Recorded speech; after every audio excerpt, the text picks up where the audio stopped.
The second lesson is from the Gospel of Matthew, chapter 8. When Jesus went into Capernaum, a centurion came up and pleaded with him. "Sir," he said, "my servant is lying at home paralyzed and in great pain." Jesus said to him, "I will come and myself cure him." The centurion replied, "Sir, I'm not worthy to have you under my roof. Just give the word and my servant will be cured. For I am a man under authority myself and have soldiers under me. And I say to one man, go, and he goes. To another, come here, and he comes." And when Jesus heard this, he was astonished, and he said to those following him, "In truth, I tell you, in no one in all Israel have I found faith as great as this. So I tell you that many will come from east and west and north and south and sit down with Abraham and Isaac and Jacob at the feast in the kingdom of heaven."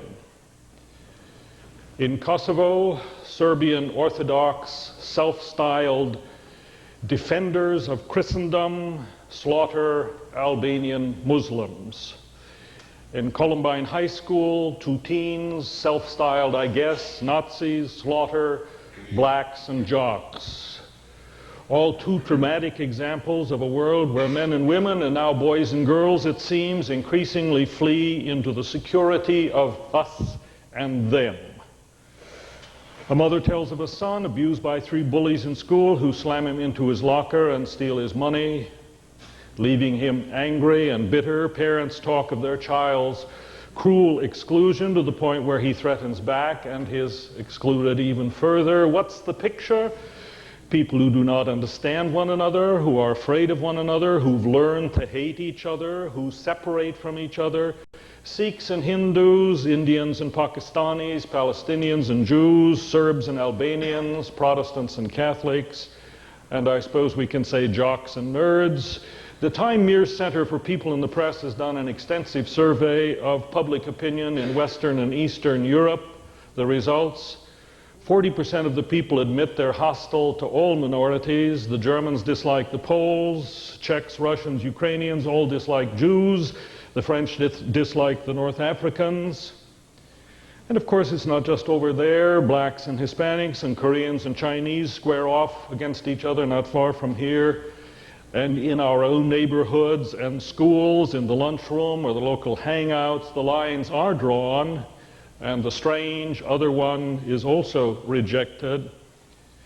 It's a tough one, this human problem. In a difficult and diverse and dangerous world, we always tend to huddle together, not only for a sense of identity, but for a sense of safety and security. I have devoutly Christian friends in Romania, good Calvinists, good Presbyterians, if you will, who would never let their daughters marry Romanian Orthodox Christians under any circumstances. They are not our kind. Yet 2,000 years ago, something totally unheard of happened on this planet in the precincts of the old city of Jerusalem, a place still fought over, unfortunately, by Jews and Muslims and even some Christians. A group of people sat around waiting, as they'd been told to do by their friend, until they were hit by surprise out of the blue with a strange new wind, power, spirit. These basically Jewish folk were celebrating a festival called Pentecost, which was then the remembrance of the day back at old Mount Sinai when the law of God came down. But this time something else came down, powerfully came down. Read it more like a parable, if you will, because that's what it became for them.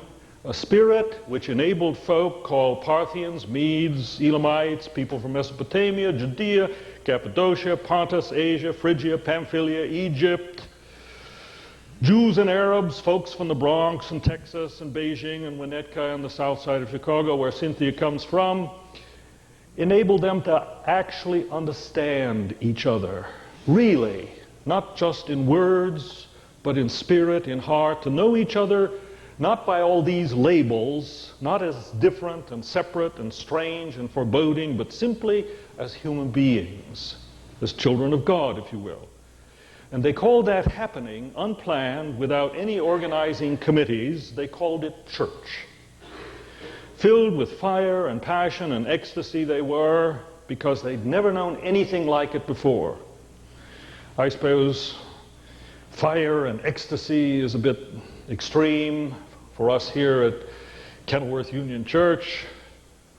A sanctuary not unlike ours once had as a guest an elderly woman from a rural and religious territory, and when the minister began to preach, she got worked up with the truth he was telling and began to shout, "Amen, preach it, brother." And he, I'm told, was obviously a bit flustered, and his face took on a rather dark and disturbed look, and finally one of the ushers slipped quietly down the aisle and whispered to her, "I'm sorry, ma'am, we don't allow that kind of religion in here." They called that happening church, and it's been happening ever since. It really has. But that was the birthday, the beginning, Pentecost. Do you know they still celebrate it in Europe for 2 days, long weekend. Tomorrow's a holiday. Everybody takes off across Europe for the lakes and the woods, not having the foggiest idea, most of them, as to why they're doing it. And in a way, I'm glad we've not done that here with Pentecost. Look what we've done with Christmas. Church institutionalized is always in danger of becoming less than church, because church is ultimately a communal event created by a certain spirit, not our own, a spirit that brings and binds us together in love against all the tribal and national and family and neighborhood divisions that tear at our souls. Church is not something we think up, invent, organize. It's a gift of God. And the Spirit is no amorphous, vague thing either. It is the Spirit of Jesus. A most unusual Spirit, though. A Spirit which looks at people, at men and women and little kids and aged and black and Arabs and Irish and gang members and Republicans and even Democrats and Hispanics and gays. All these categories by which we kind of sum up the face in front of us and thus dismiss them. A spirit which looks at all of these and sees only human beings, people of God. You see, here one day he's confronted with, of all people, a Roman centurion. Good grief, Charlie Brown would say. The Prince of Peace before a man of war, the pious Jew before a pagan who believes in Zeus. Whom to know and visit is to become unclean. Abandon your relationship with the God of Abraham. You don't do that. You can't do that because you're a good Jew. But he does it. Astonishingly, he does it. Sure, I'll come to your house. But there's no need, he's informed. The man has such great faith that he knows all Jesus need do is say a word. And confronted with such faith, faith in the unusual spot, the unexpected place, faith he's not seen in any of God's official friends, Jesus counts him in the kingdom. This infidel, this outsider, this oppressor, he too, says Jesus, will party with the children of Abraham. Heresy, enough to get you killed. Ever notice how in order to defend ourselves and ours, we have to reduce the other to something less than another me, to something subhuman, alien, to be despised? Hitler knew he could not move against the Jews and the Slavs and the Gypsies until it was clear that they were Untermenschen, he called them, subhumans, not really like us, you know. Well, this new spirit, this spirit of Jesus, is the first and fundamental thing that has to happen to us in nation or neighborhood, in metropolis or marriage, before anything further can happen of real harmony and cooperation and peace and future. This is not naivety about human relations. It's not the whole story by a long shot. As Fred Buechner has put it, loving each other doesn't mean loving each other in some sentimental, unrealistic greeting card kind of way, but the way families, good families, love each other, even though they may fight tooth and nail and get fed up to the teeth with each other and drive each other crazy, and yet all the time know deep down in their hearts that they belong to each other and need each other. But I say it again, until I can see my spouse as more than my pleasure or pain, as a real person with hopes and fears like my own, until I can see my children as more than extensions of my social status or my shame, but as human beings with our own anxieties and dreams, until I can see my colleagues as more than threat or stepping stone, but as another me with his or her own struggles and troubles, unless and until I can begin here to look at another and say, one like me, I can hope for no future together worth living.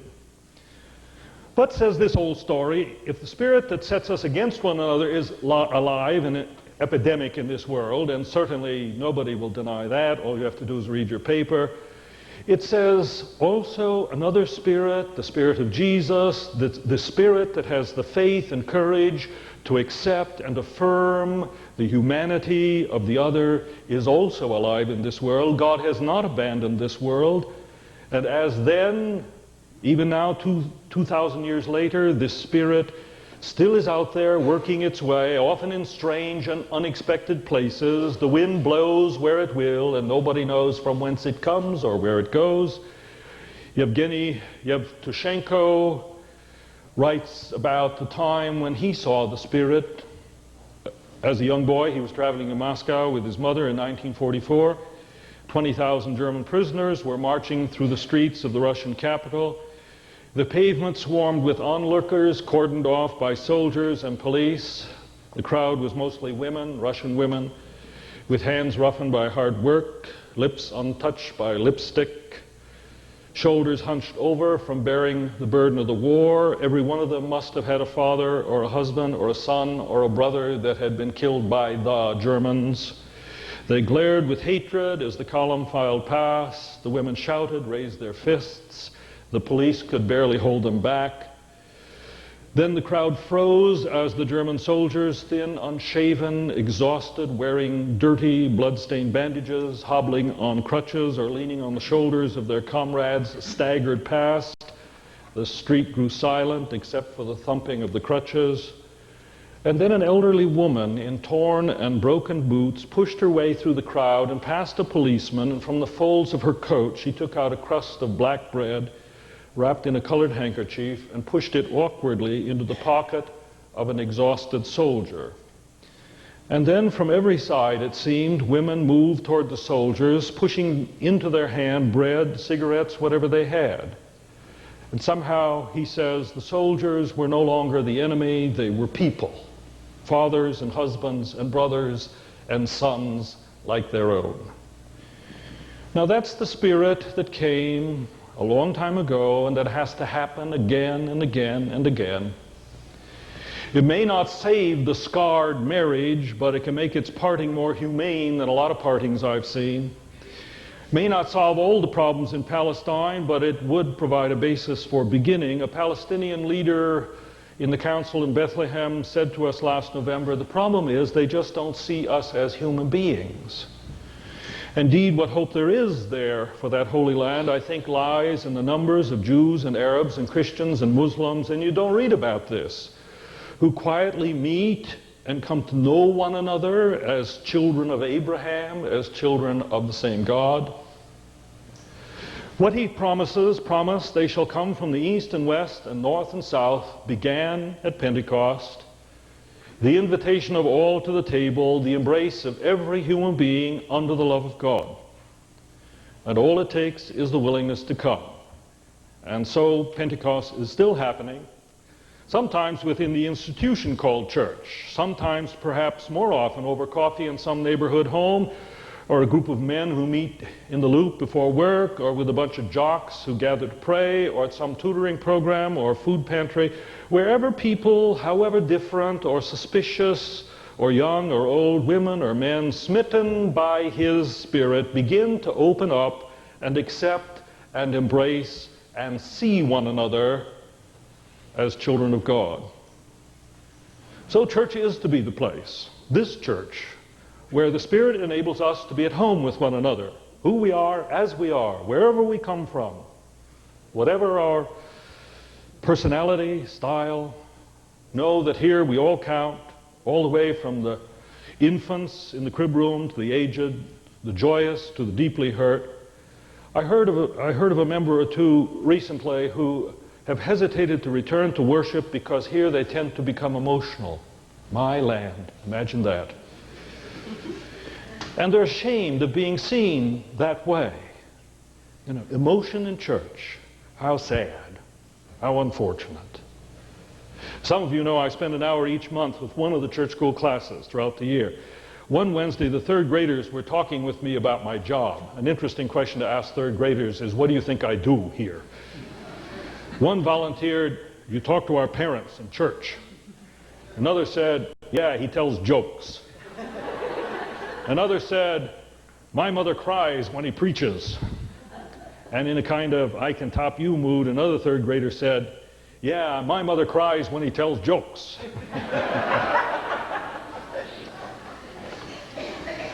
But church is to be a time together when we can be who we are on that day and not worry about such matters. Laugh, cry, grieve together, rejoice together, be fully human as children of our Father.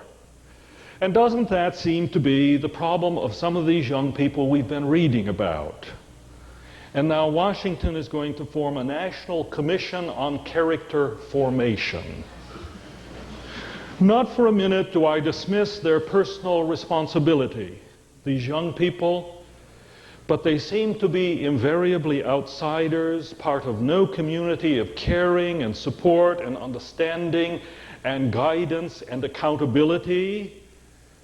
I have to wonder whether there's been any real church in their lives, community, relationships that breathe the Spirit of Jesus, the Spirit that includes and affirms rather than excludes and diminishes. And isn't that what our children need? Some place, some people who always welcome and embrace and make them feel important and needed and accountable, where they can be real no matter how the grades have gone or whether they lost at soccer yesterday or their classmates are being cruel, and they can be awfully. I've always wondered at the infinite patience of the black community in South Africa. And I think I know why. The spirit of a man like Mandela, which is the spirit of Christ, by the way, which accepted 27 years in prison, often in solitary confinement and under physical duress, but who got beyond the anger and the bitterness.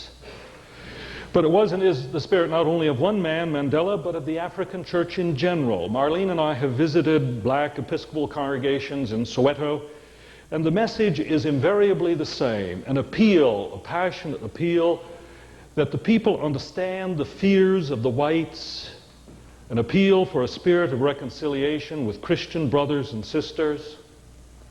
But what impressed me most about the service was the conclusion of these 3-hour services, if you can believe it.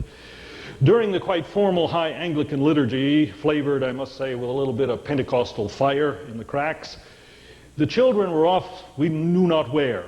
They were learning songs and Bible stories, I was told.